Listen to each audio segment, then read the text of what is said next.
When I was talking with somebody and they wondered why I was crying reading these, trying to come up with something for today, I had to ask her, if you've ever had somebody close to you die, did you ever have a fleeting thought of wanting to actually touch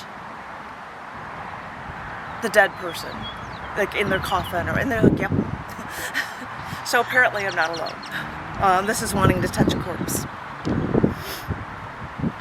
I'm the youngest child in my family, and I wasn't as close to Mom as everyone else and the other daughters. And after Dad called me to tell me Mom died, and I told the rest of my siblings, my older two sisters rescheduled their flight so they could see Dad that night. I had already rescheduled my plane ticket for the next morning, first hoping I'd be there in time to see Mom before she died, so I wasn't going to pay a ton to change my ticket again. So I went to Dad the next day. And Mom didn't want any services. She didn't want anyone to see her dead like that, especially if she was getting more and more sick before she died.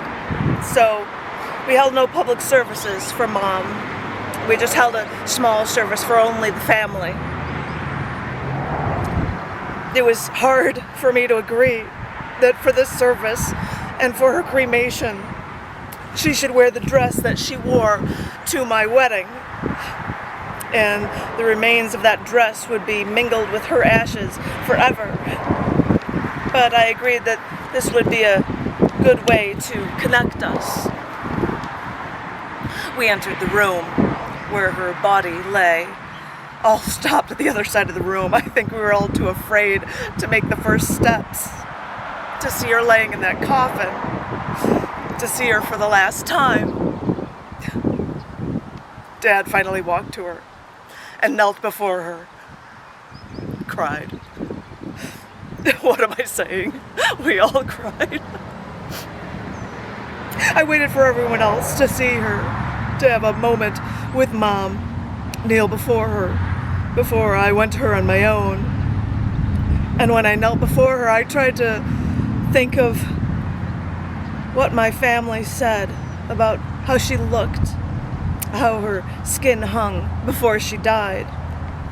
But she looked so peaceful there, relaxed, free from pain, and dressed like an angel for her private farewell. She just looked asleep, like I often had seen her in her final months, but this time there was no longer sleeping to avoid pain. She found another way out. Unlike so many times I had seen her sleeping when sick, she looked free of pain, free of the battle, at peace. And I didn't want to stop looking at her.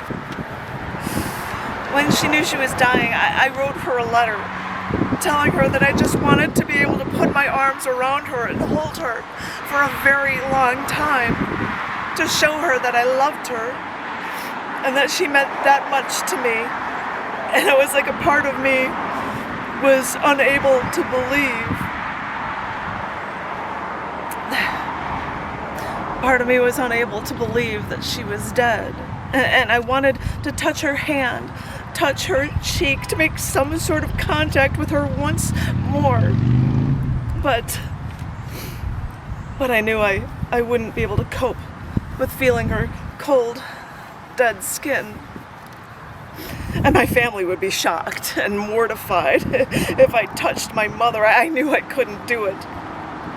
I saw the skin on her arms, her fingernails that they painted. They looked so pretty for us to ease our burden when seeing our mother for the last time. And I knew it wasn't the skin of my living mother. I had to let her go, even if I couldn't help but keep crying.